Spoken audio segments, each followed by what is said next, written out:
La casa encantada por Charles Dickens. Capítulo 1. Los mortales de la casa. Ni bajo ninguna de las circunstancias espectrales acreditadas, ni rodeado de ninguno de los ambientes fantasmales convencionales, conocí por primera vez la casa que es el tema de esta pieza navideña. La vi a plena luz del día, con el sol cayendo sobre ella. No había viento, ni lluvia, ni relámpagos, ni truenos, ni circunstancia alguna aciaga o insólita de ningún tipo que realzase su efecto. Más aún, había llegado directamente desde una estación de ferrocarril. No distaba más de 1 milla de dicha estación. Y mientras permanecía ante la casa, contemplando el camino recorrido, podía ver el tren de mercancías circulando suavemente por el terraplén del valle. No diré que todo era absolutamente vulgar, porque dudo que nada pueda serlo. Excepto para las personas absolutamente vulgares, y aquí interviene mi vanidad. Pero sí me atrevo a afirmar que cualquiera podría ver esa casa tal como yo la vi en cualquier hermosa mañana de otoño. El modo en que di con ella fue este. Viajaba hacia Londres desde el norte, con intención de detenerme por el camino para echar un vistazo a la casa. Mi salud requería una estancia temporal en el campo, y un amigo mío que lo sabía y que había pasado casualmente en coche junto a la casa, me había escrito para sugerirla como lugar idóneo. Había subido al tren a medianoche y me había quedado dormido y me había despertado, y había estado mirando por la ventanilla las brillantes auroras boreales en el cielo. Y me había vuelto a dormir, y me había despertado de nuevo para encontrar que la noche había concluido con esa habitual y desagradable convicción de que no había pegado ojo en toda la noche, respecto a la cual, en la primera idiotez propia de ese estado, me avergüenza creer que habría apostado en duelo con el hombre sentado frente a mí. Ese hombre de enfrente había tenido durante toda la noche, como siempre ocurre con ese tipo de viajeros, varias piernas de más, y todas ellas demasiado largas. Además de esta conducta irrazonable, que no era sino de esperar en él, había tenido un lápiz y una libreta, y había estado escuchando sin cesar y tomando notas. Me había parecido que aquellas irritantes notas se referían a los tumbos y sacudidas del vagón, y me habría resignado a verle tomarlas en la suposición general de que se dedicaba a la ingeniería civil, de no haber sido porque miraba fijamente por encima de mi cabeza cada vez que escuchaba. Era un caballero de ojos saltones y aspecto perplejo, y su comportamiento resultaba insoportable. Era una mañana fría y apagada, aún no había salido el sol, y cuando hube dejado atrás el resplandor mortecino de los hornos de la comarca industrial y la cortina de humo espeso que se extendía a la vez entre yo y las estrellas y entre yo y el día, me volví hacia mi compañero de viaje y dije: «Le ruego me perdone, caballero, pero ¿observa usted algo particular en mí?». Pues, en verdad, parecía estar tomando nota de mi gorra de viaje o de mi pelo con una minuciosidad que era un atrevimiento. El caballero de ojos saltones retiró la mirada de detrás de mí, como si el respaldo del vagón estuviese a 100 millas de distancia, y dijo, con un gesto altivo de compasión ante mi insignificancia: «En usted, señor». Dije yo, encendiéndome. «A mí no me importa usted nada, señor», respondió el caballero. «Le ruego que me deje escuchar». «Oh». Pronunció esta vocal tras una pausa y la anotó. Al principio me alarmé, pues un lunático manifiesto y sin posibilidad de comunicarse con el revisor es una situación grave. Se me ocurrió el pensamiento reconfortante de que el caballero podría ser lo que popularmente se llama un espiritista, uno de una secta por algunos cuyos miembros siento el mayor respeto, aunque no les creo. Iba a hacerle la pregunta cuando él se me adelantó. «Perdóneme usted», dijo el caballero con desdén, «si estoy demasiado por encima de la humanidad común para preocuparme por ella en absoluto. He pasado la noche, como en efecto paso ahora todo mi tiempo, en comunicación espiritual. «Ah», dije yo, con cierta brusquedad. «Las conferencias nocturnas comenzaron», prosiguió el caballero pasando varias hojas de su libreta, con este mensaje: «Las malas compañías corrompen las buenas costumbres». «Suena», dije, «¿pero es del todo nuevo?» «Nuevo, procedente de los espíritus», respondió el caballero. Solo pude repetir mi algo brusco «ah» y preguntar si se me podía favorecer con la última comunicación. «Más vale pájaro en mano», dijo el caballero leyendo su última anotación con gran solemnidad, «que ciento volando». «Ciertamente soy de la misma opinión», dije, «pero ¿no debería ser volando?» «A mí me llegó rolando», respondió el caballero. El caballero me informó entonces de que el espíritu de Sócrates había dado esta especial revelación durante la noche. «Amigo mío, espero que se encuentre usted bastante bien. Hay 2 personas en este vagón de ferrocarril. ¿Cómo está usted?» «Hay 17.479 espíritus aquí, pero usted no puede verlos. Pitágoras está aquí. No tiene libertad para mencionarlo, pero espera que le guste a usted viajar. Galileo, asimismo, había pasado por allí con esta noticia científica. Me alegra verle, amico. ¿Cómo está? El agua se congela cuando hace suficiente frío. Addio». En el transcurso de la noche también habían ocurrido los siguientes fenómenos. El obispo Butler había insistido en deletrear su nombre Publer, falta de ortografía y descortesía por la que había sido despedido por estar de mal humor. John Milton, sospechoso de deliberada mistificación, había repudiado la autoría del Paraíso Perdido e introducido, como coautores del poema, a 2 caballeros desconocidos llamados respectivamente Grangers y Scadgington. Y el príncipe Arturo, sobrino del rey Juan de Inglaterra, se había descrito como razonablemente cómodo en el 7º círculo, donde estaba aprendiendo a pintar sobre terciopelo bajo la dirección de la señora Trimmer y María, reina de Escocia. Si estas líneas llegaran a los ojos del caballero, que tuvo a bien hacerme estas revelaciones, confío en que me dispensará de confesar que la visión del sol naciente y la contemplación del magnífico orden del vasto universo me hicieron impacientarme ante ellas. En una palabra, me impacienté tanto que me alegré enormemente de bajar en la siguiente estación y cambiar aquellas nubes y vapores por el aire libre del cielo. Para entonces era una mañana espléndida. Mientras caminaba entre las hojas que ya habían caído de los árboles dorados pardos y cobrizos, y mientras contemplaba a mi alrededor las maravillas de la creación y pensaba en las leyes estables, inmutables y armoniosas que las sostienen, la comunicación espiritual del caballero me pareció la labor más pobre y chapucera que el mundo haya visto jamás. En ese estado de ánimo pagano, llegué a la vista de la casa y me detuve a examinarla atentamente. Era una casa solitaria que se alzaba en un jardín tristemente descuidado, un cuadrado bastante regular de unas 2 fanegas. Era una casa de la época de Jorge II aproximadamente, tan rígida, tan fría, tan formal y de tan mal gusto como podría desear el más fiel admirador de los 4 Jorges. Estaba deshabitada, pero había sido recientemente reparada con poco gasto para hacerla habitable. Digo con poco gasto porque la obra había sido superficial y ya se deterioraba en cuanto a la pintura y el enlucido, aunque los colores eran frescos. Un cartel torcido colgaba sobre el muro del jardín anunciando que estaba en alquiler en condiciones muy razonables, bien amueblada.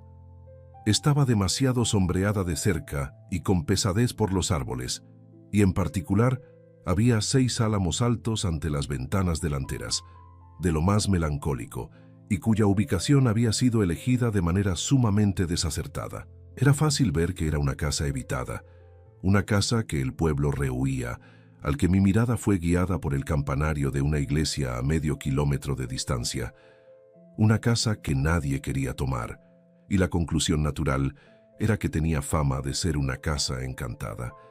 Ningún momento de las 24 horas del día y la noche me resulta tan solemne como la madrugada. En verano me levanto a menudo muy temprano y me retiro a mi habitación para hacer el trabajo de un día entero antes del desayuno, y en esas ocasiones siempre me impresiona profundamente el silencio y la soledad que me rodean. Aparte de que hay algo terrible en estar rodeado de rostros familiares dormidos, en saber que quienes no son más queridos y a quienes somos más queridos son profundamente inconscientes de nosotros, en un estado impasible, anticipatorio de esa misteriosa condición hacia la que todos tendemos. La vida detenida, los hilos rotos del día anterior, el asiento vacío, el libro cerrado, la tarea inacabada y abandonada, son todas imágenes de la muerte. La tranquilidad de esa hora es la tranquilidad de la muerte. El color y el frío tienen la misma asociación. Incluso, cierto aire que los objetos domésticos familiares adquieren cuando emergen por primera vez de las sombras de la noche hacia la mañana de ser más nuevos y como solían ser hace mucho tiempo, tiene su contrapunto en el hundimiento del semblante gastado de la madurez o la vejez en la muerte hacia el viejo aspecto juvenil. Es más, una vez vi la aparición de mi padre a esa hora. Estaba vivo y sano, y de ello no resultó nada, pero le vi a plena luz del día, sentado de espaldas a mí, en un asiento junto a mi cama, con la cabeza apoyada en la mano, sin que yo pudiera discernir si dormitaba o se afligía. Asombrado de verle allí, me incorporé, cambié de postura, me asomé de la cama y le observé. Como no se movía, le hablé más de una vez. Como tampoco entonces se movía, me alarmé y apoyé la cabeza en su hombro.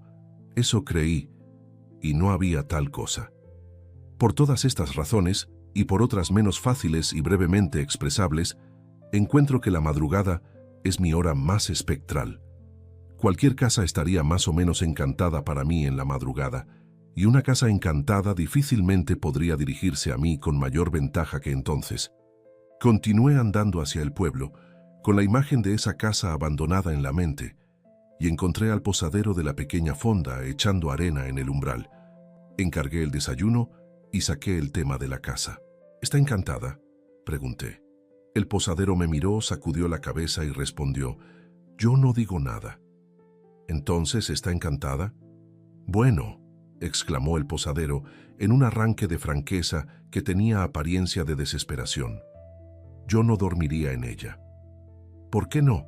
Si yo quisiera que todas las campanas de una casa repicasen sin nadie que las tocase, y que todas las puertas golpeasen sin nadie que las golpease, y que todo tipo de pasos caminasen de acá para allá sin pies que los dieran, pues entonces», dijo el posadero, «dormiría en esa casa». «¿Se ve algo en ella?». El posadero me miró de nuevo y entonces, con su anterior apariencia de desesperación, llamó a gritos al patio de su cuadra. «¿Y qué?». La llamada produjo la aparición de un joven de hombros encogidos, con una cara redonda y colorada, una mata de pelo arenoso muy corto, una boca anchísima y burlona, una nariz respingona, y un chaleco de grandes mangas con rayas moradas y botones de nácar, que parecía irle creciendo encima y que, de no podarse, amenazaba con cubrirle la cabeza y desbordar por las botas. «Este caballero quiere saber», dijo el posadero, «si se ve algo en los álamos». «Una mujer encapuchada con un búho», dijo Ike con toda naturalidad. «¿Quiere usted decir un grito?». «Quiero decir un pájaro, señor. Una mujer encapuchada con un búho». «Dios mío, ¿la ha visto usted alguna vez?». «He visto el búho». «¿Y nunca a la mujer?». «No tan claro como el búho, pero siempre van juntos». «¿Ha visto alguien a la mujer tan claramente como al búho?». «Válgame Dios, señor, muchísima gente». «¿Quién?». «Válgame Dios, señor, muchísima gente. El tendero de enfrente, por ejemplo, que está abriendo su tienda, él». «Perkins, ni se acercaría al sitio». «No», observó el joven con considerable sentimiento. «No es que sea muy listo Perkins, pero no es tan tonto como para eso». Aquí, el posadero murmuró su confianza en que Perkins tenía más cabeza. «¿Quién es, o quién era, la mujer encapuchada con el búho? ¿Lo sabe usted?». «Bueno, dijo Iki, levantando la gorra con una mano mientras se rascaba la cabeza con la otra. Se dice, en general, que fue asesinada y que el búho ululó durante todo el tiempo. Este resumen tan conciso de los hechos fue todo lo que pude averiguar, salvo que un joven, el joven más sano y robusto que se pueda ver, había sufrido convulsiones y había tenido que ser sujetado durante ellas tras ver a la mujer encapuchada. También que un personaje descrito vagamente como un tipo atrevido, una especie de vagabundo tuerto que respondía al nombre de Joby, a menos que lo desafiasen a que era Greenwood, momento en que decía, ¿y qué? Y aunque así fuera, métase en sus asuntos, se había encontrado con la mujer encapuchada unas 5 o 6 veces. Pero estos testimonios no me ayudaron gran cosa, en la medida en que el primero estaba en California y el último estaba, como dijo Iki, y el posadero lo confirmó, en cualquier parte. Ahora bien, aunque considero con un temor reverente y solemne los misterios, entre los que y este estado de existencia se interpone la barrera de la gran prueba y el cambio que recaen sobre todas las cosas vivas, y aunque no tengo la audacia de pretender que sé algo de ellos, no puedo reconciliar el mero portazo de puertas, el repique de campanas, el crujir de tablones y similares insignificancias con la majestuosa belleza y la analogía universal de todas las leyes divinas que me es dado comprender del mismo modo en que momentos antes había sido incapaz de uncir la comunicación espiritual de mi compañero de viaje al carro del sol naciente. Es más, había vivido en 2 casas encantadas, ambas en el extranjero. En una de ellas un viejo palacio italiano, que tenía fama de estar muy gravemente encantado y que había sido abandonado 2 veces recientemente. Por ese motivo viví 8 meses con toda tranquilidad y placer, a pesar de que la casa tenía una veintena de misteriosos dormitorios que nunca se usaban, y poseía en una gran sala en la que me sentaba a leer innumerables veces a todas horas, y junto a la cual dormía, una cámara encantada de primera categoría. Insinué amablemente estas consideraciones al posadero, y en cuanto a que esta casa particular tuviese mala fama, le argumenté. ¿Cuántas cosas habían tenido mala fama inmerecidamente y qué fácil era dar mala fama? Y no pensaba él que si él y yo persistiésemos en susurrar por el pueblo que algún viejo y extravagante ojalatero borracho de los alrededores se había vendido al diablo, acabaría con el tiempo siendo sospechoso de tal empresa comercial. Toda esta sabia cháchara resultó ser perfectamente ineficaz con el posadero, debo confesarlo, y fue el fracaso más rotundo de toda mi vida. Para abreviar esta parte de la historia, me picó el orgullo respecto a la casa encantada y ya estaba casi decidido a tomarla. Así que después del desayuno, recogí las llaves del cuñado de Perkins, un fabricante de látigos y arneses que lleva la estafeta de correos y está sometido a una esposa severísima de la persuasión del pequeño Emanuel de doble secesión, y me dirigí a la casa acompañado por el posadero e Ikei. En su interior la encontré, como había esperado, trascendentemente sombría. Las sombras que cambiaban lentamente proyectadas sobre ella por los corpulentos árboles eran lúgubres en sumo grado. La casa estaba mal situada, mal construida, mal planificada y mal equipada. Era húmeda, no estaba libre de pudrición seca, olía a ratas y era la víctima sombría de ese deterioro indescriptible que se asienta sobre toda obra de manos humanas cuando no se le da uso. Las cocinas y dependencias eran demasiado grandes y estaban demasiado alejadas unas de otras. Arriba y abajo tramos desiertos de pasillo se interponían entre manchas de habitabilidad representadas por las habitaciones, y había un viejo pozo mohoso con una vegetación verdosa sobre él, oculto como una trampa asesina cerca del fondo de la escalera trasera bajo la doble fila de campanillas. Una de estas campanillas tenía una etiqueta sobre fondo negro con letras blancas desvaídas que decía «El señorito B». Esta, según me dijeron, era la campana que más sonaba. ¿Quién era el señorito B?, pregunté. ¿Se sabe qué hacía mientras el búho ululaba? Tocar la campana, dijo Iki.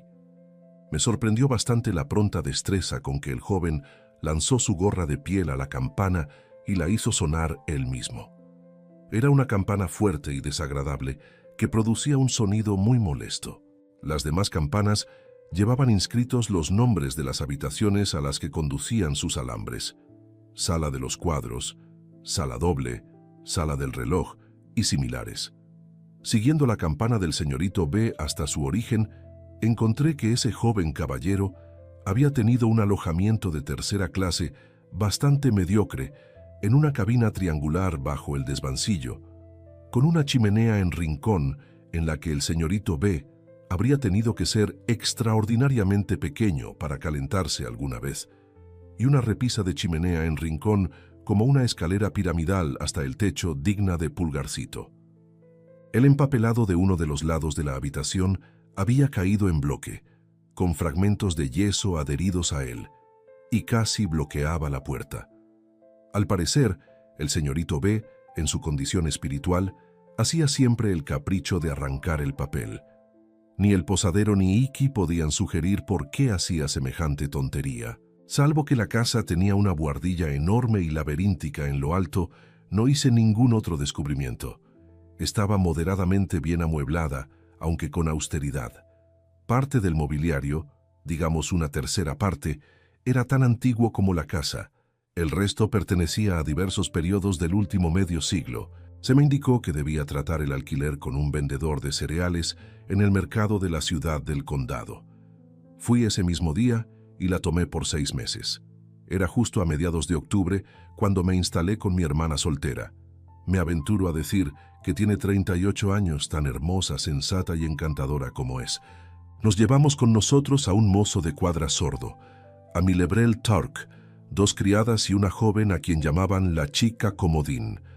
Tengo razones para dejar constancia de esta última empleada, que era una de las huérfanas femeninas de la Unión de San Lorenzo, que fue un error fatal y un contrato desastroso.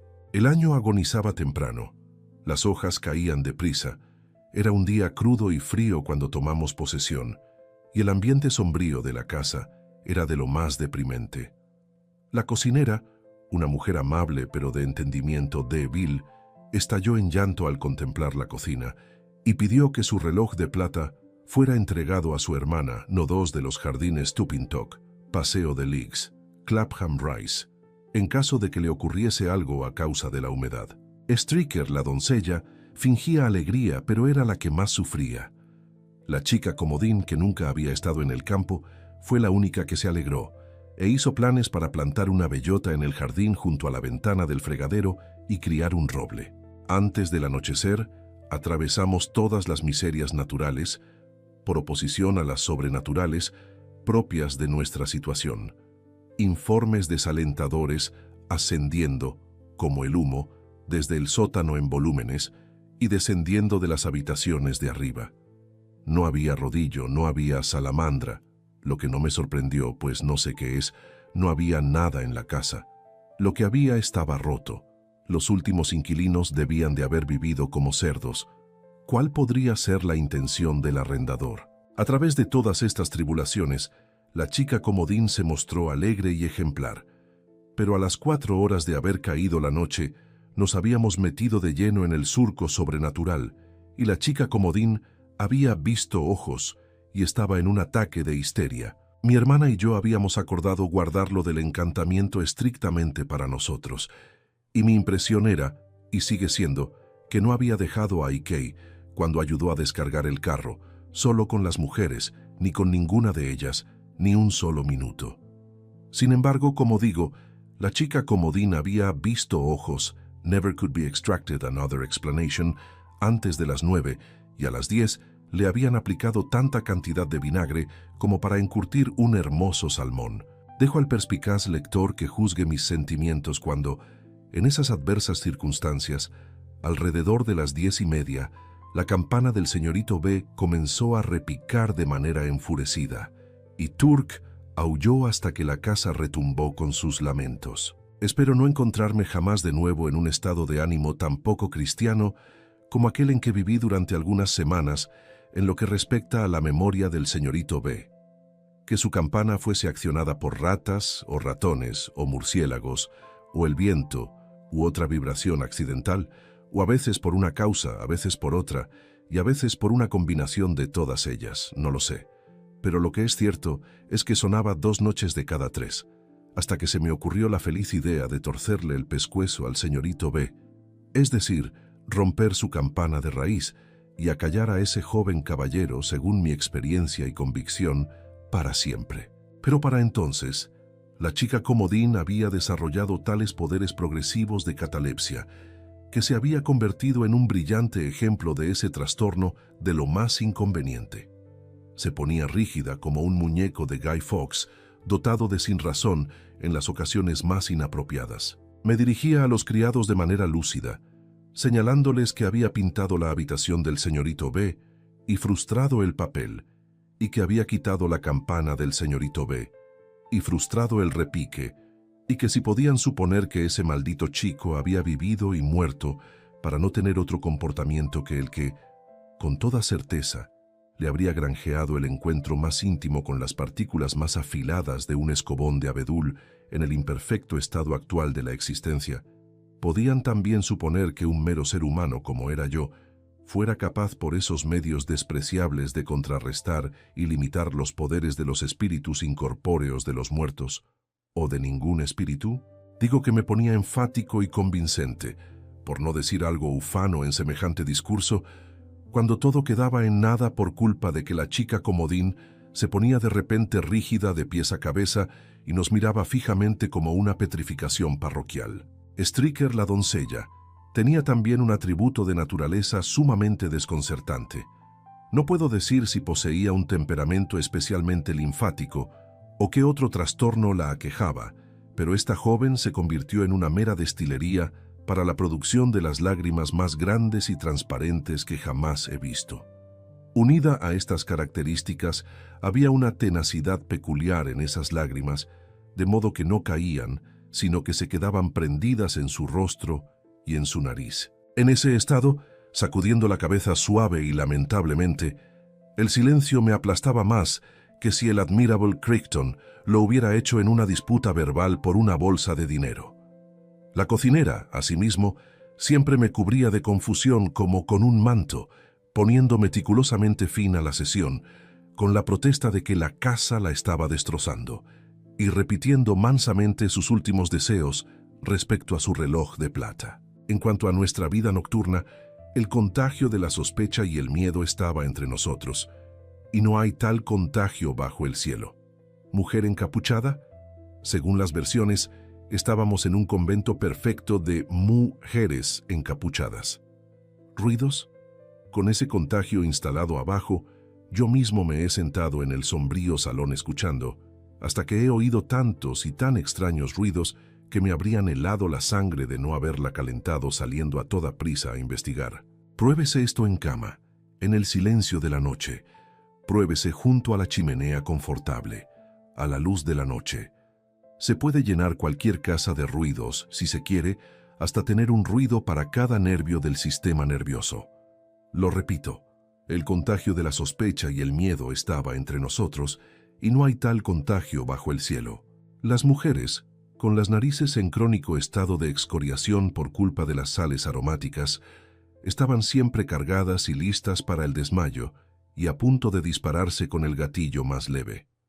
Las 2 mayores enviaban a la chica comodín a todas las expediciones que se consideraban doblemente peligrosas, y ella siempre consolidaba la reputación de tales aventuras regresando cataléptica. Si la cocinera o Stricker subían al piso de arriba después de oscurecer, sabíamos que al poco tiempo oiríamos un golpe en el techo.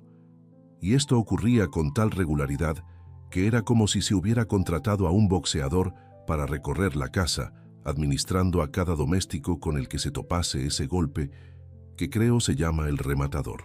Era en vano hacer nada, en vano asustarse uno mismo, en su propia persona, ante un búho de verdad, y luego mostrárselo a todos. En vano descubrir, al dar por casualidad un acorde disonante en el piano, que Turk aullaba siempre ante ciertas notas y combinaciones. En vano ser un radamanto con las campanas, y si alguna campanilla infortunada repicaba sin permiso, descoyuntarla inexorablemente y acallarla. En vano echar fuego por las chimeneas, bajar antorchas al pozo irrumpir furiosamente en habitaciones y rincones sospechosos. Cambiamos de criados, y no fue mejor. Los nuevos huyeron, y vino un tercer grupo, y no fue mejor. Por último, nuestra cómoda vida doméstica llegó a estar tan desorganizada y ser tan miserable que una noche le dije con abatimiento a mi hermana: «Patty, empiezo a desesperar de que podamos conseguir gente que siga aquí con nosotros, y creo que tenemos que abandonar esto». Mi hermana, que es una mujer de ímpetu extraordinario, respondió: «No, John, no lo abandones. No te dejes vencer, John. Hay otra manera». «¿Y cuál es?», dije yo. «John», respondió mi hermana, «si no queremos que nos echen de esta casa, y eso sin razón alguna, que sea evidente para ti o para mí, debemos valernos por nosotros mismos y tomar la casa entera y exclusivamente en nuestras propias manos». «Pero los criados», dije. «No tengas criados», dijo mi hermana con resolución. Como la mayoría de la gente de mi condición, nunca había pensado en la posibilidad de salir adelante sin esos fieles obstáculos. La idea era tan nueva para mí, cuando se la sugirió, que la acogí con mucha duda. «Sabemos que vienen aquí para asustarse e infectarse unos a otros», dijo mi hermana. «Con la excepción de Bottles», observé yo en tono meditativo. El mozo de cuadra sordo. Lo mantenía a mi servicio y aún lo mantengo como fenómeno de osquedad sin parangón en Inglaterra. «Desde luego, John», asintió mi hermana, «excepto Bottles. ¿Y a qué viene eso a demostrar? Bottles no habla con nadie ni oye a nadie, a menos que le griten a voz en cuello. ¿Y qué alarma ha dado o tomado Bottles nunca? Ninguna». Esto era perfectamente cierto. El individuo en cuestión se había retirado, todas las noches a las 10, a su cama sobre las caballerizas, sin más compañía que un bieldo y un cubo de agua. Que el cubo de agua me habría caído encima y el bieldo me habría atravesado si me hubiera puesto sin anunciarme en el camino de Bottles. Después de ese momento, lo tenía grabado en mi mente como un hecho que valía la pena recordar. Tampoco había hecho jamás Bottles el menor caso de ninguno de nuestros numerosos alborotos. Hombre impasible e inconmovible, se había sentado a cenar, con Stricker presente en un desmayo y la chica comodín petrificada, y solo había metido otra patata en el carrillo o aprovechado la miseria general para servirse pastel de bistec. «Así pues», continuó mi hermana, «exceptúo a Bottles, y considerando, John, que la casa es demasiado grande y quizás demasiado solitaria para ser llevada bien por Bottles, tú y yo, propongo que busquemos entre nuestros amigos un cierto número seleccionado de los más fiables y dispuestos. Formemos aquí una sociedad durante 3 meses, nos sirvamos a nosotros mismos y los unos a los otros, vivamos alegre y sociablemente y veamos qué ocurre». Me encantó tanto mi hermana que la abracé en el acto y me entregué a su plan con el mayor ardor. Estábamos entonces en la 3ª semana de noviembre, pero tomamos nuestras medidas con tal vigor y fuimos tan bien secundados por los amigos en quienes confiamos que aún quedaba una semana del mes por concluir, cuando todo nuestro grupo llegó junto alegremente y se reunió en la casa encantada. Mencionaré en este lugar 2 pequeños cambios que hice mientras mi hermana y yo estábamos todavía solos. Ocurriéndoseme que Turk aullaba en la casa de noche en parte porque quería salir de ella, lo aposté en su caseta fuera, pero sin cadena, y avisé seriamente al pueblo de que cualquier hombre que se pusiera en su camino no debía esperar marcharse sin un desgarrón en la garganta. Luego le pregunté casualmente a Iki si entendía de armas de fuego. Al responderme: «Sí, señor, sé reconocer una buena escopeta cuando la veo», le pedí el favor de que subiera a la casa y echara un vistazo a la mía. «Es de fiar, señor», dijo Iki, tras inspeccionar un rifle de 2 cañones que compré en Nueva York hace algunos años. «No hay duda, señor». «Iki», dije yo, «no lo mencione. He visto algo en esta casa». «¿De veras, señor?», susurró él, abriendo los ojos con avidez. «¿La dama encapuchada, señor?». «No se asuste», dije yo. «Era una figura muy parecida a usted». «Válgame Dios, señor». «Ikei», dije yo, estrechándole la mano con calor, podría decir con afecto. Si hay algo de verdad en estas historias de fantasmas, el mayor servicio que puedo hacerle es disparar a esa figura y le prometo por todo lo sagrado que lo haré con este rifle si la veo de nuevo. El joven me lo agradeció y se despidió con cierta precipitación tras rechazar un vaso de licor. Le revelé mi secreto porque nunca había olvidado del todo que había lanzado su gorra a la campana, porque en otra ocasión había notado algo muy parecido a una gorra de piel no lejos de la campana, una noche en que ésta había comenzado a repicar de repente, y porque había observado que estábamos en nuestros peores momentos de terror siempre que él subía por las tardes a consolar a los criados. No le haga injusticia a Iki. Tenía miedo de la casa y creía que estaba encantada, y sin embargo hacía el juego de los fantasmas en cuanto tenía la oportunidad. El caso de la chica comodín era exactamente similar. Andaba por la casa en estado de terror verdadero, y sin embargo mentía de manera monstruosa y premeditada, e inventaba muchas de las alarmas que difundía, y producía muchos de los sonidos que oíamos. Los tenía vigilados a los dos, y lo sé. No es necesario que explique aquí este estado de ánimo absurdo. Me contento con hacer notar que es bien conocido de cualquier persona inteligente que haya tenido la suficiente experiencia médica jurídica u otra experiencia vigilante, que es un estado de ánimo tan bien establecido y tan común como cualquier otro, con el que los observadores estén familiarizados, y que es uno de los primeros elementos que por encima de todos los demás hay que sospechar, racionalmente, buscar con rigor y separar de cualquier cuestión de esta índole. Volviendo a nuestra reunión, lo primero que hicimos cuando estuvimos todos congregados fue sortear los dormitorios. Hecho esto, y habiendo sido examinada minuciosamente la casa entera por todos, asignamos las diversas tareas domésticas como si hubiéramos ido de excursión campestre, o de viaje en yate, o de cacería, o fuéramos náufragos. Relaté entonces los rumores circulantes acerca de la dama encapuchada, el búho y el señorito B, junto con otros aún más tenues que habían flotado durante nuestra estancia, relativos a un ridículo fantasma del sexo femenino que subía y bajaba llevando el fantasma de una mesa redonda, y también a un asno impalpable al que nadie fue nunca capaz de atrapar. Algunas de estas ideas creía yo de verdad que nuestra gente se las había comunicado unas a otras de algún modo morboso, sin transmitirlas con palabras. Luego nos llamamos solemnemente a ser testigos los unos de los otros de que no estábamos allí para ser engañados ni para engañar, lo que considerábamos casi lo mismo, y que con un serio sentido de la responsabilidad seríamos estrictamente fieles los unos con los otros y seguiríamos estrictamente la verdad. Se estableció el acuerdo de que cualquiera que oyese ruidos inusuales en la noche y quisiera rastrearlos, llamaría a mi puerta.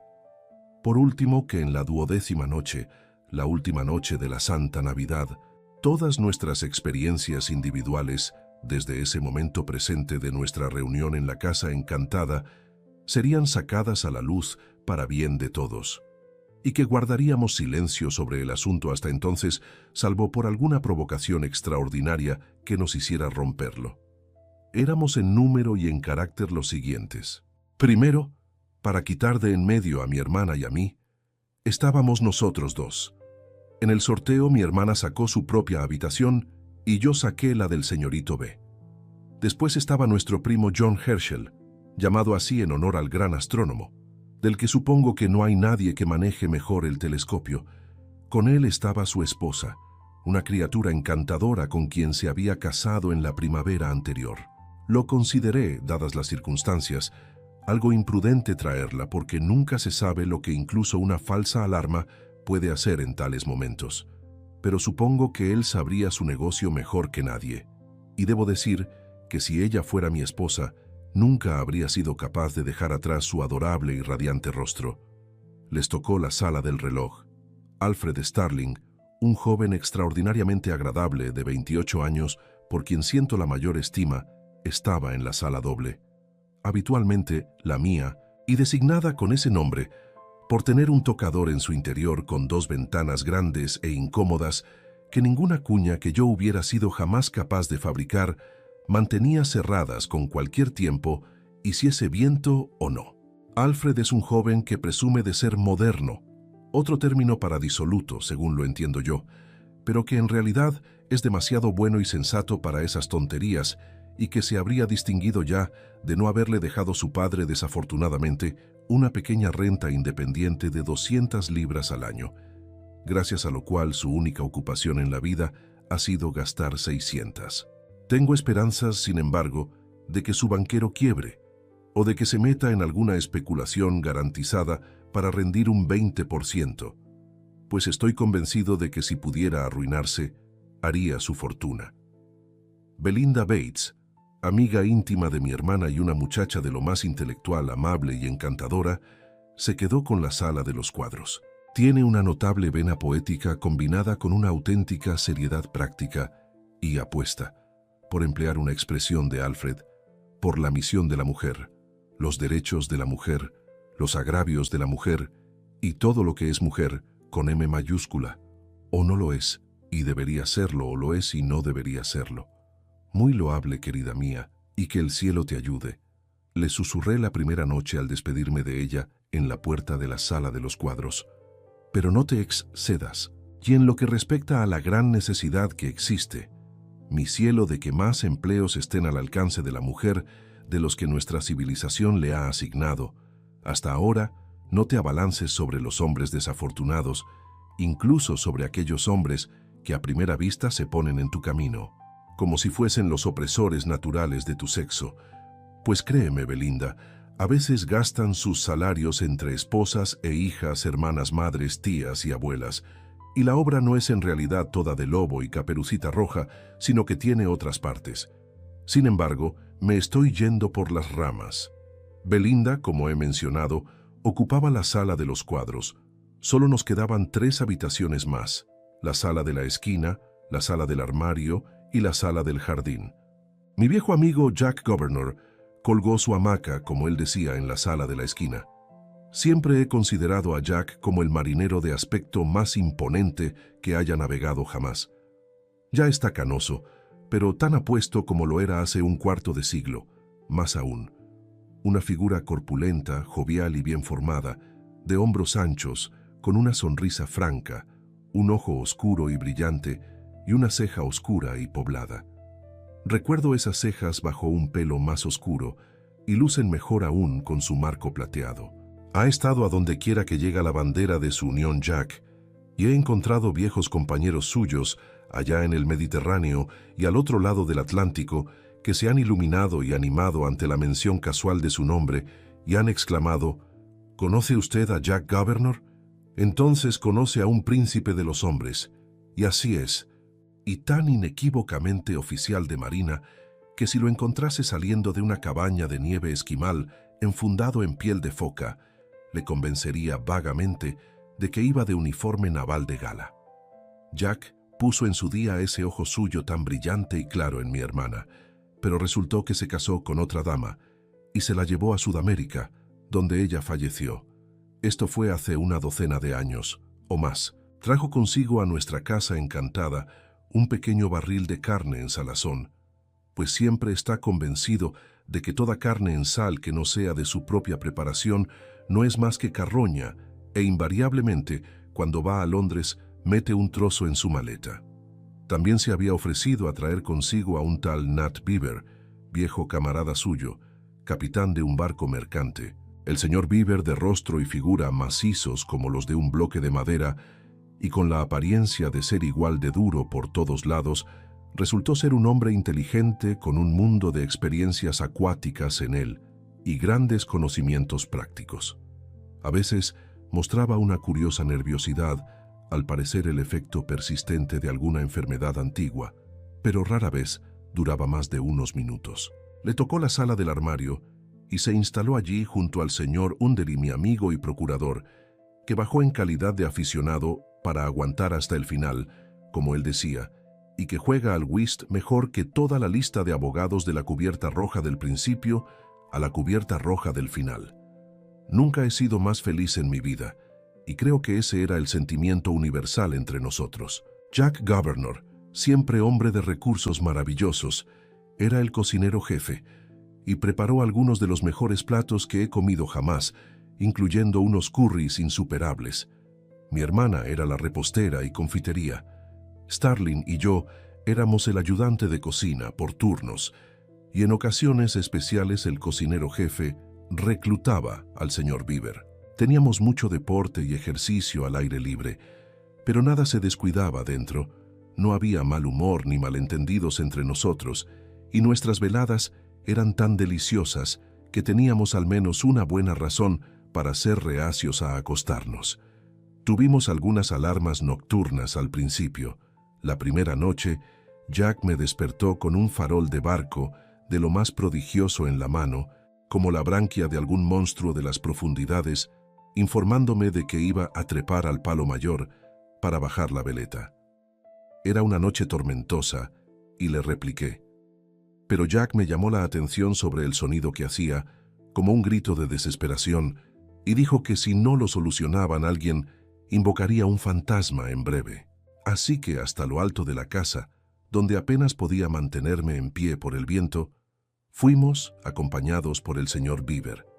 Y allí Jack, con farol y todo, seguido por el señor Beaver, trepó hasta lo alto de una cúpula a unos 7 metros por encima de las chimeneas y se quedó en pie sobre nada en particular, desmontando la veleta tranquilamente, hasta que ambos se pusieron de tan buen humor con el viento y la altura que pensé que nunca bajarían. Otra noche salieron de nuevo y quitaron una sombrerete de chimenea. Otra noche cortaron una tubería de agua que sollozaba y gorgoteaba. Otra noche descubrieron algo más.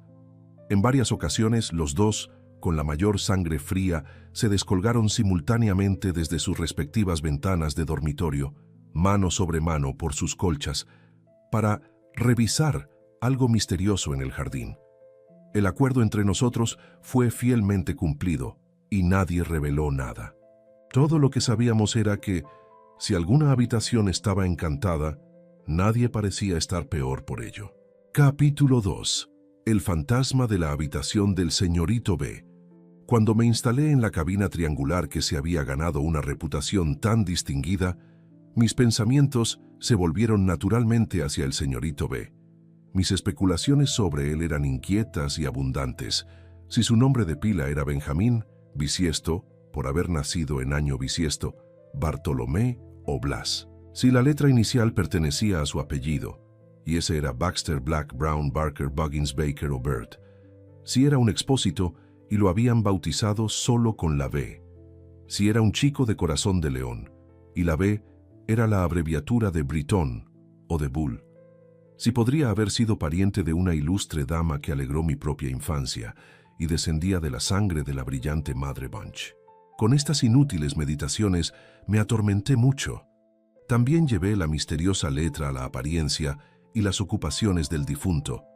Preguntan, dome si se vestía de blanco, llevaba botas, calvo no podía haber sido, si era un chico de buen juicio, si le gustaban los Butcher, si era bueno en el boliche, si tenía alguna habilidad como boxeador, si incluso en su bulliciosa infancia se había bañado desde una caseta de baño en Bognor, Bangor, Bournemouth, Brighton o Broadstairs como una bola de billar botando. Así, desde el primer momento me persiguió la letra B. No tardé mucho en observar que jamás, por azar alguno, soñaba con el señorito B ni con nada que le perteneciese. Pero en el instante en que me despertaba del sueño a la hora que fuera de la noche, mis pensamientos lo retomaban y vagaban por ahí intentando adjuntar su letra inicial a algo que encajase con ella y la mantuviera quieta. Llevaba 6 noches atormentado de ese modo en la habitación del señorito B, cuando comencé a percibir que las cosas empezaban a torcerse. La primera aparición que se presentó fue a primera hora de la mañana, cuando apenas había amanecido y nada más. Estaba de pie afeitándome ante mi espejo cuando descubrí de repente, para mi consternación y asombro, que me estaba afeitando no a mí mismo. Yo tengo 50 años, sino a un chico. ¿El señorito B, aparentemente?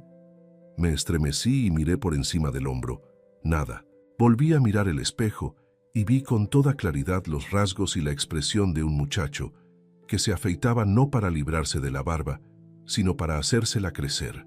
Sumamente turbado, di unas cuantas vueltas por la habitación y volví al espejo, resuelto a serenar la mano y completar la operación en la que me habían interrumpido. Al abrir los ojos, que había cerrado mientras recuperaba la firmeza, me encontré ahora en el espejo, mirándome fijamente, con los ojos de un joven de 24 o 25 años.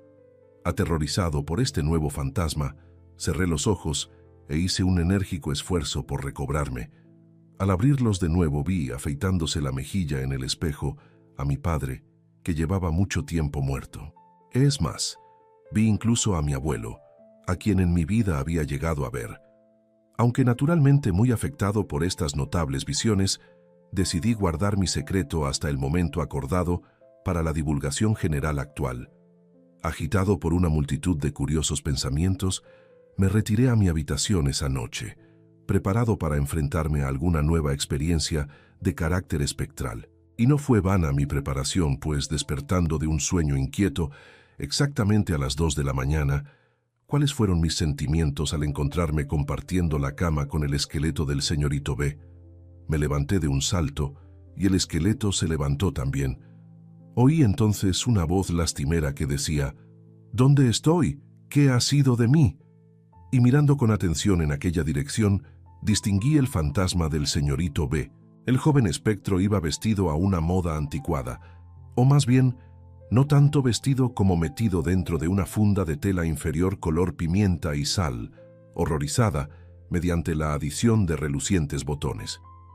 Observé que esos botones iban en doble hilera sobre cada hombro del joven fantasma y parecían descender por su espalda.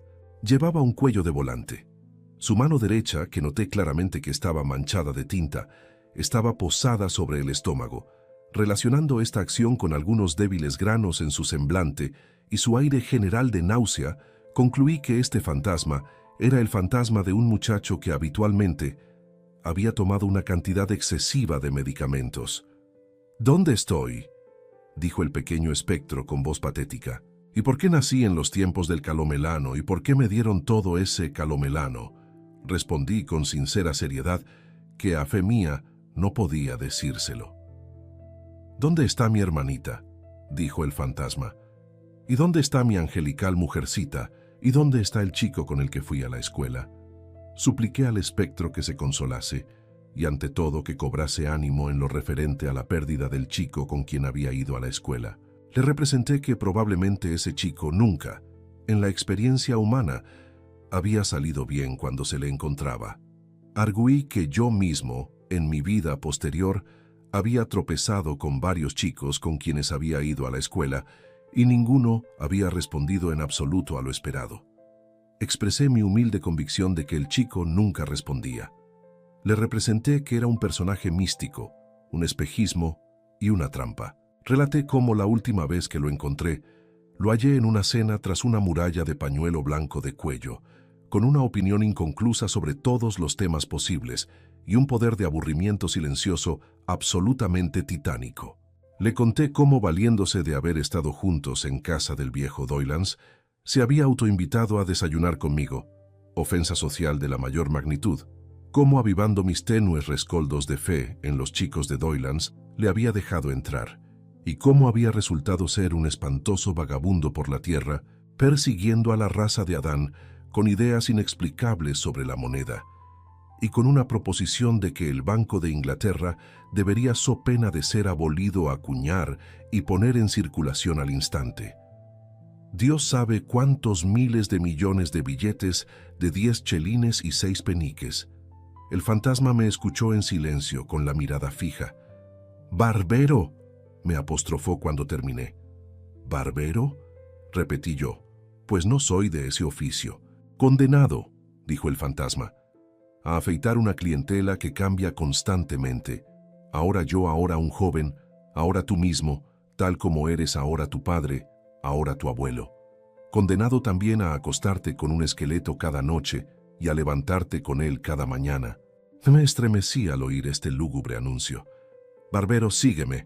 Había sentido, incluso antes de que se pronunciaran las palabras, que estaba bajo un hechizo que me obligaba a seguir al fantasma. Lo hice de inmediato, y ya no estaba en la habitación del señorito B.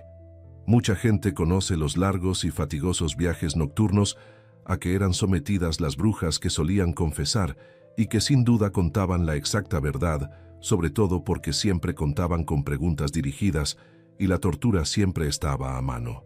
Afirmo que durante mi ocupación de la habitación del señorito B, el fantasma que la habitaba me llevó en expediciones tan largas y disparatadas como cualquiera de aquellas. Sin duda, no fui presentado a ningún anciano con cuernos y rabo de macho cabrío, algo intermedio entre pan y un ropavejero, que celebrase convencionales recepciones tan estúpidas como las de la vida real y menos decentes. Pero me encontré con otras cosas que me parecieron tener más sentido. Confiando en que digo la verdad y en que se me creerá, declaro sin vacilación que seguí al fantasma, en primer lugar montado en una escoba y después en un caballito balancín. El mismo olor de la pintura del animal, especialmente cuando lo sacaba frotándolo para calentarlo.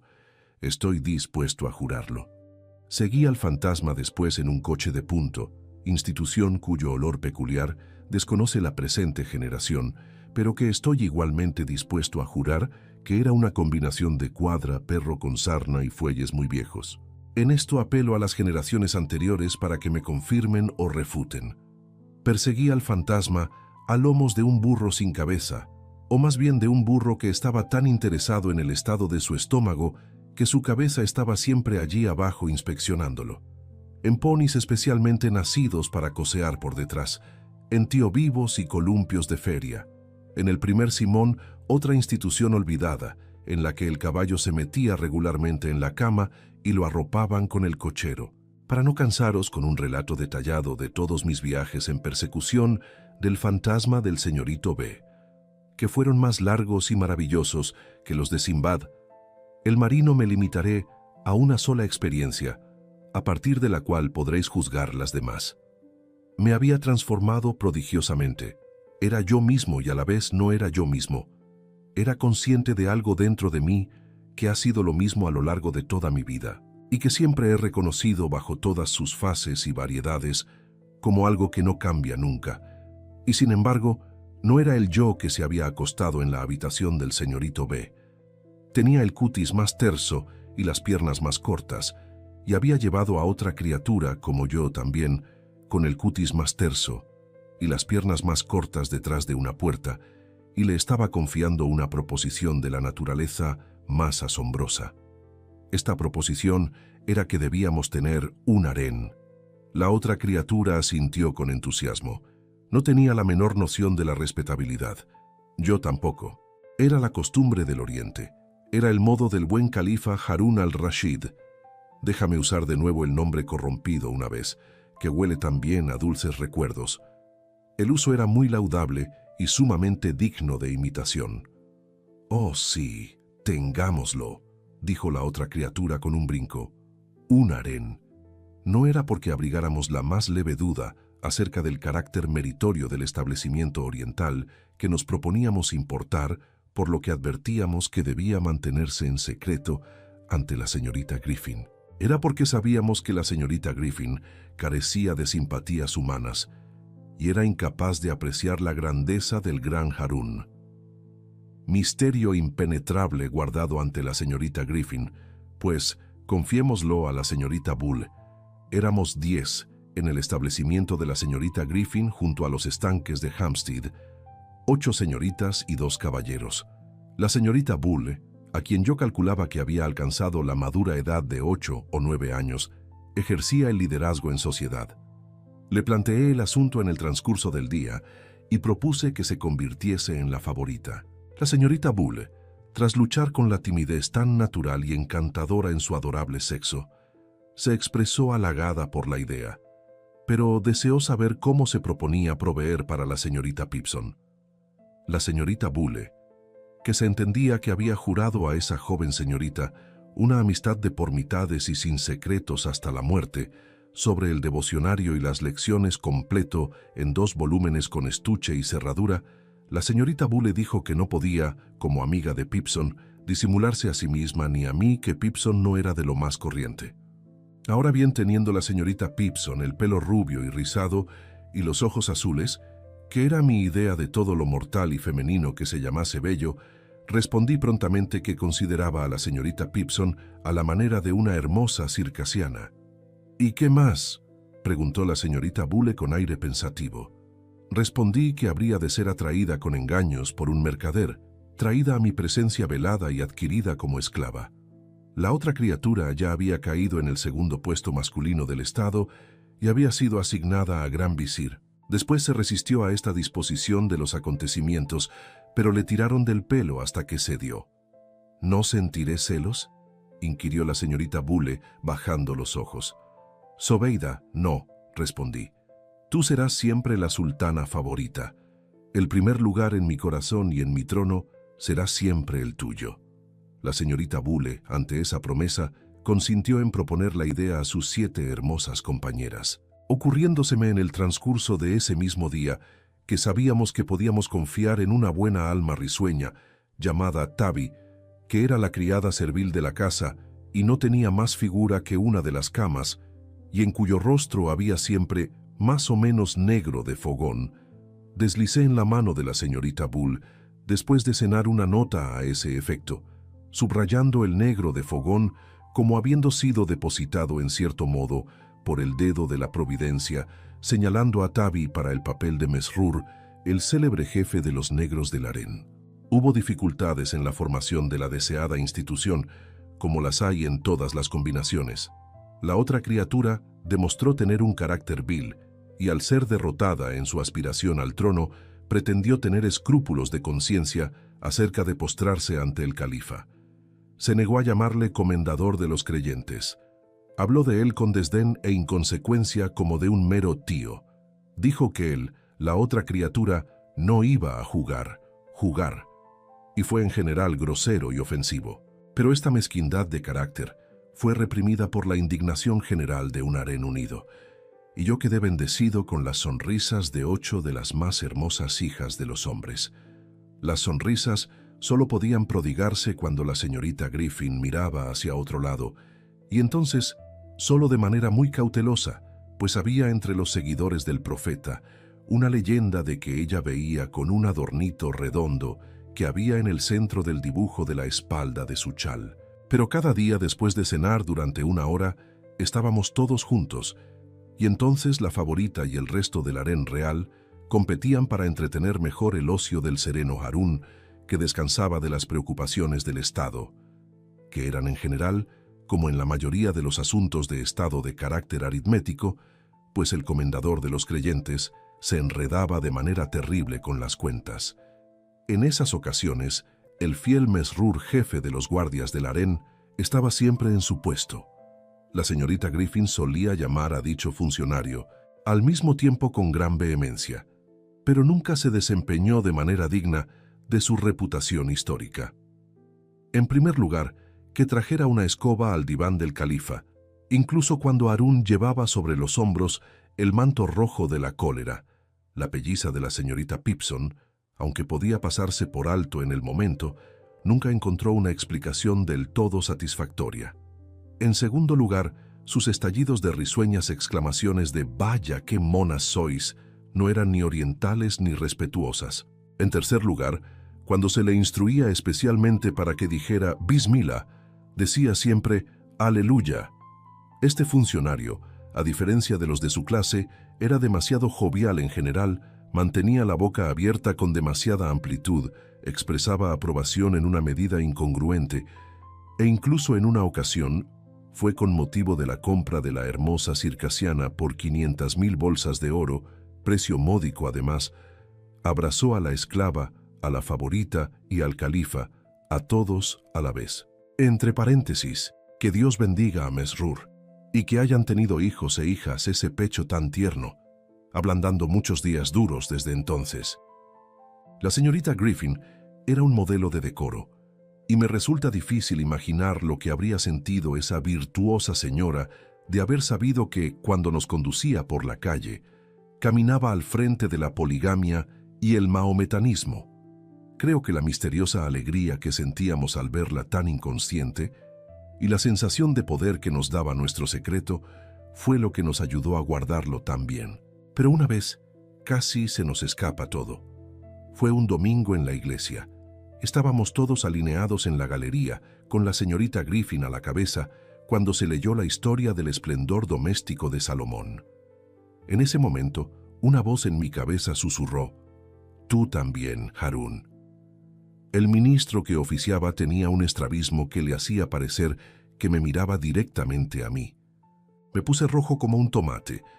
Mi gran visir casi se desmaya, y todo el harén se sonrojó como el atardecer de Bagdad. La terrible Griffin se levantó y nos miró con ojos de águila. Pensé que la iglesia, el Estado y la señorita Griffin se habían confabulado para delatarnos. Pero no, su mente era tan occidental que simplemente sospechó que estábamos comiendo manzanas a escondidas, y nos salvamos. El único conflicto en mi harén era si yo, el comendador de los creyentes, tenía derecho a dar besos. Zobeida, una de mis favoritas, reclamaba el derecho a arañar si lo intentaba. Por otro lado, una joven de belleza trascendente de Camden Town tenía opiniones más liberales, pero quería limitar su afecto al gran visir.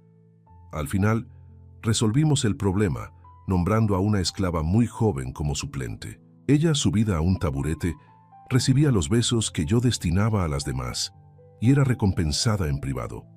Justo cuando estaba en la cima de mi felicidad, empecé a preocuparme profundamente.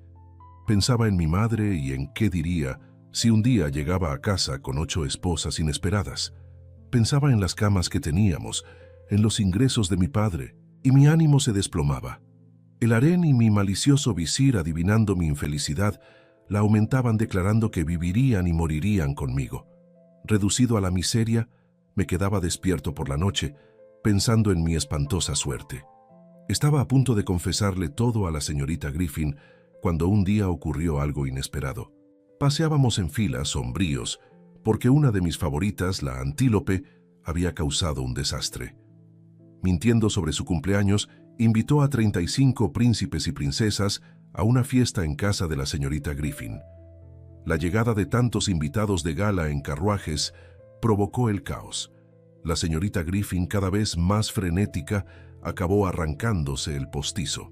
La culpable se encerró, y todos recibimos un sermón larguísimo en el que nos llamó una pandilla de pequeños malvados.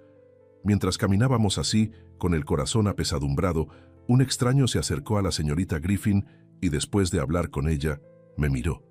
Pensando que era un esbirro de la justicia, eché a correr, con la intención de huir a Egipto. Todo el harén gritó. La señorita Griffin me gritó que volviera, y el chico del portazgo me acorraló. Cuando me trajeron de vuelta, nadie me regañó. La señorita Griffin solo dijo con una suavidad aplastante: «¿Por qué echaste a correr cuando el caballero te miró?». Me llevaron a una habitación. La señorita Griffin llamó a Mesrur, la jefa de los guardias. Ella, con lágrimas en los ojos, se volvió hacia mí y dijo: «Bendito seas, mi amor, tu papá está muy malico». «¿Está muy enfermo?», pregunté. Ella se arrodilló para que pudiera apoyarme en su hombro. «Tu papá ha muerto». Harún al-Rashid desapareció en ese instante. El harén se desvaneció. Nunca volví a ver a ninguna de aquellas 8 hermosas hijas de los hombres. Me llevaron a casa, donde había deudas además de muerte. Hubo una subasta. Mi camita se vendió junto a un cubo de carbón y una jaula de pájaros por casi nada. Luego me enviaron a un colegio grande y frío. Allí, los chicos ya sabían lo de la subasta y se burlaban de mí. En ese lugar miserable nunca susurré que había sido Harún o que había tenido un harén. Sabía que si lo hacía, me atormentarían hasta que no pudiera más. El único fantasma que ha frecuentado mi habitación desde entonces es el fantasma de mi propia infancia, el fantasma de mi inocencia y de mi fe. Muchas veces he intentado alcanzarlo, pero nunca con este paso de hombre que tengo ahora, nunca con estas manos de hombre que tengo para tocarlo. Y aquí me veis trabajando, afeitando en el espejo a clientes que cambian sin cesar y viviendo cada día con el esqueleto que me ha sido asignado como compañero mortal. Gracias por escuchar mi historia. Si te ha conmovido, considera suscribirte para más relatos.